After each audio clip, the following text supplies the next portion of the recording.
Hay una ciudad cuya destrucción está descrita con tal precisión en la Biblia que los arqueólogos que fueron a refutarla terminaron, involuntariamente, confirmándola. No todos llegaron a esa conclusión al mismo tiempo. No todos la aceptaron sin resistencia. Hubo décadas de debate, de reinterpretaciones, de disputas sobre fechas y capas de tierra. Pero al final, la evidencia era la evidencia. Las murallas de Jericó cayeron. Y el suelo recuerda exactamente cómo ocurrió. Jericó es, según los registros arqueológicos, una de las ciudades habitadas más antiguas del planeta. Sus primeras capas de ocupación humana se remontan a más de 11.000 años antes de Cristo. 11.000 años de historia enterrada en una colina a 5 kilómetros al norte de la ciudad moderna, en un lugar que los arqueólogos llaman Tel es-Sultán. Un tel es una colina artificial. No la formó la naturaleza. La formaron las civilizaciones, una encima de la otra, durante milenios. Cada ciudad construida sobre las ruinas de la anterior. Cada incendio, cada conquista, cada abandono, depositando una capa nueva de evidencia en el registro estratigráfico. Tel es-Sultán tiene más de 20 metros de altura. 20 metros de historia humana apilada en capas. Y en algún punto de esas capas, enterrada entre el barro y la ceniza, estaba la ciudad que Josué destruyó. O al menos, eso afirma el texto bíblico. Josué, capítulo 6. El pueblo de Israel rodea la ciudad durante 7 días. 7 sacerdotes con 7 trompetas de cuerno de carnero. El séptimo día marchan 7 veces alrededor de los muros. El pueblo grita. Y las murallas caen. Una historia extraordinaria. Una afirmación arqueológicamente verificable. Y eso fue exactamente lo que hicieron los arqueólogos que llegaron a Tel es-Sultán. Las primeras excavaciones sistemáticas en Tel es-Sultán comenzaron a finales del siglo XIX. Karl Batzinger y Ernst Seguin excavaron el sitio entre 1907 y 1909. Encontraron murallas. Encontraron capas de destrucción. Y sus conclusiones iniciales, aunque incompletas, abrieron el debate que definiría la arqueología bíblica del siglo XX. Pero el nombre que marca la historia de Jericó para siempre es el de una mujer británica. Kathleen Kenyon. Kenyon llegó a Tel es-Sultán entre 1952 y 1958 con las técnicas más avanzadas de la arqueología estratigráfica de su época. Era la mejor de su generación. Meticulosa, científica, devastadoramente precisa. Y sus conclusiones, publicadas en 1957, sacudieron el mundo de la arqueología bíblica.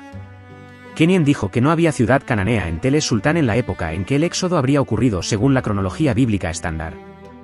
No había murallas del bronce tardío que hubieran podido caer en la época de Josué. El sitio estaba, según su análisis, prácticamente desocupado en ese periodo. La prensa lo celebró como la refutación definitiva de la historia bíblica. Pero había un problema con las conclusiones de Kenyon. Era la fecha. La arqueología bíblica tiene un problema fundamental que los no especialistas raramente comprenden: todo depende de cuándo ocurrió el éxodo. La cronología convencional, la que usa la mayoría de los libros de texto, sitúa el éxodo en el siglo XIII a.C., durante el reinado de Ramsés II. Es una fecha basada principalmente en una referencia bíblica a la ciudad de Ramsés, construida con trabajo esclavo israelita. Bajo esa cronología, Kenyon tenía razón. No hay ciudad en Jericó en el siglo XIII. Pero hay otra cronología. Una más antigua. Una que surge de una lectura diferente de los mismos textos bíblicos, específicamente del primer libro de Reyes, capítulo 6, versículo 1, que dice que el templo de Salomón fue construido 480 años después del Éxodo.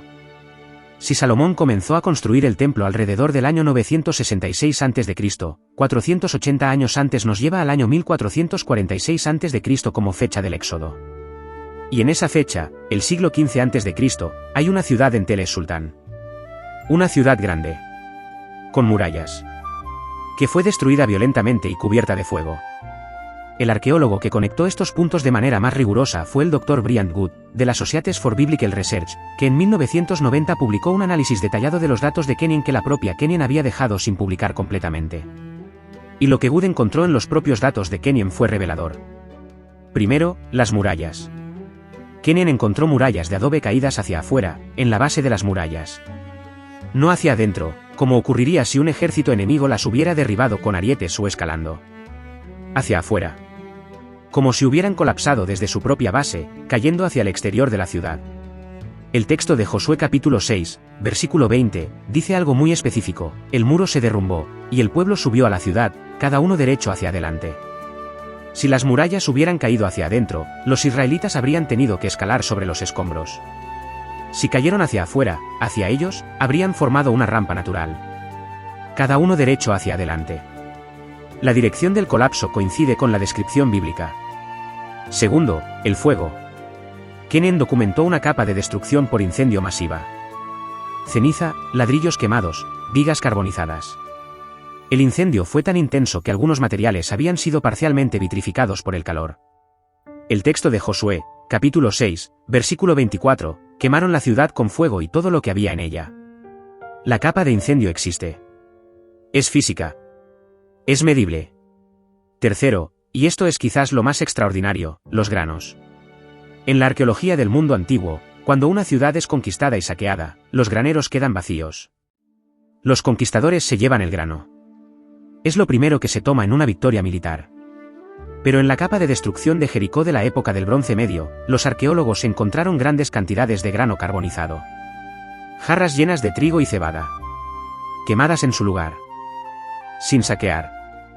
Esto es altamente inusual. Casi sin precedente en la arqueología de la región. ¿Por qué no saquearon el grano? El texto de Josué da una respuesta directa. Josué ordenó explícitamente que nadie tomara nada para sí mismo. La ciudad y todo lo que había en ella debían ser consagrados al Señor y destruidos. No era una conquista militar ordinaria. Era un herem, una destrucción ritual total donde todo debía ser quemado y nada podía ser tomado. La explicación más simple para el grano sin saquear es que el texto bíblico dice la verdad sobre las instrucciones de Josué. Y hay algo más que los granos nos dicen, la estación del año. El trigo y la cebada encontrados estaban recién cosechados. La cosecha de primavera en el Valle del Jordán ocurre entre marzo y mayo. El libro de Josué, capítulo 3, versículo 15, menciona explícitamente que el cruce del Jordán ocurrió en el tiempo de la siega, cuando el río estaba en su nivel más alto. La estación arqueológica del grano coincide con la estación narrada en el texto bíblico.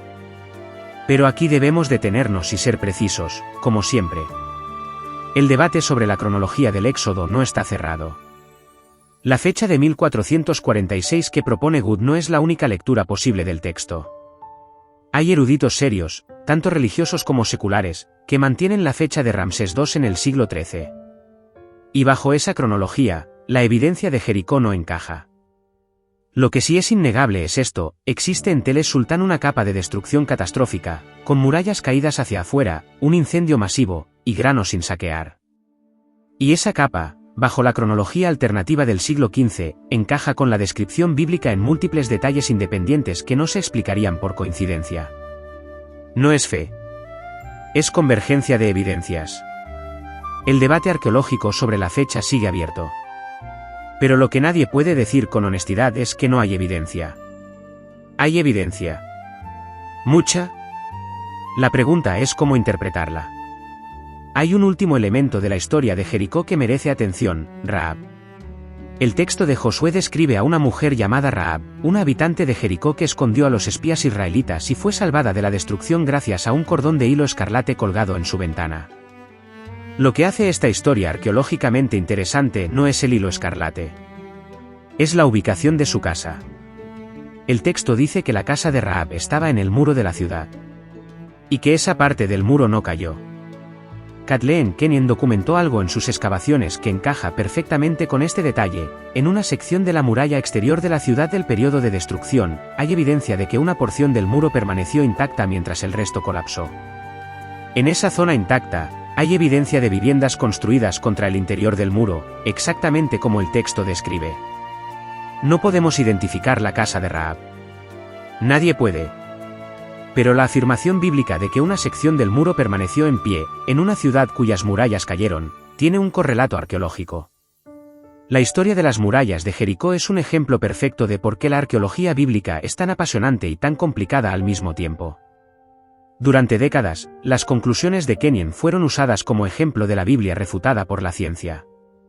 Programas de televisión, libros de texto, artículos académicos citaban Jericó como la prueba de que los relatos del Éxodo eran mitología. Y luego llegó alguien que leyó los propios datos de Kenyon con más cuidado. Y encontró que la evidencia contaba una historia diferente. No la misma historia en todos los detalles. El debate sigue. La cronología exacta no está resuelta. Hay preguntas que la arqueología todavía no puede responder. Pero las murallas cayeron. Eso está en el suelo. En la ceniza. En el grano quemado. En el colapso de los adobes hacia afuera. La ciudad que el texto describe existió. Y fue destruida. Jericó no es solo arqueología. Es un espejo. Nos dice algo sobre la naturaleza del conocimiento histórico y sobre cuánto cuidado debemos tener antes de declarar que algo fue refutado definitivamente. Las conclusiones de Kenyon fueron consideradas definitivas durante décadas. Resultaron ser incompletas. Y eso debería hacernos humildes. Tanto a los que usan la arqueología para descartar la Biblia, como a los que usan la Biblia para ignorar la arqueología. La verdad histórica rara vez es tan simple como cualquiera de los dos bandos quisiera. Y a veces, está enterrada a 20 metros de profundidad, en una colina de barro en el Valle del Jordán, esperando que alguien se tome el tiempo de leer los datos con atención. Si este documental te hizo pensar, si cambió algo en cómo ves la relación entre la arqueología y los textos bíblicos, déjame tu opinión en los comentarios. ¿Crees que la evidencia de Tell el-Sultán confirma el relato de Josué? ¿O la cronología sigue siendo el obstáculo insuperable? Suscríbete para seguir explorando los grandes misterios de la arqueología bíblica. Porque el pasado no miente. Solo necesita que alguien sepa cómo leerlo.